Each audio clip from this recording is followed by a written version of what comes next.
আল্লাহ রাব্বুল আলামিন তার হাবিবকে জানায় দেন, ইন্নী তাওয়াক্কালতু আলাল্লাহি রাব্বি ওয়া রাব্বাকুম মা মিন দাব্বাতিন ইল্লা হুয়া আখিযুম বিনাসিয়াতিহা।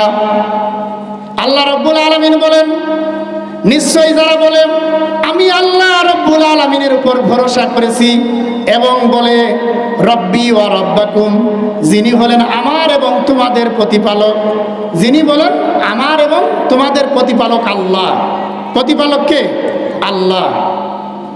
মা মিন দাব্বাতিন ইল্লা হুয়া আখিযুম বিনাসিয়াতিহা।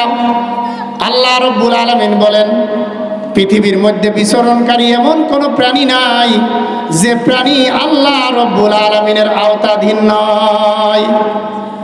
আসমান এবং জমিনের মধ্যে যত প্রাণী আছে এমন কোন প্রাণী নাই যে প্রাণী আল্লাহ রাব্বুল আলামিনের আওতাধীন নয়। এটা কার কথা বলেন তো? এটা আল্লাহর কথা। মুসলমান ভাইরা রে আমার, 10-15 হাত মাটির খনন করেন, ওই খনন করার পরে ওই মাটির ভিতর থেকে যে নরম পোকাটা বের হয়ে আসে, যে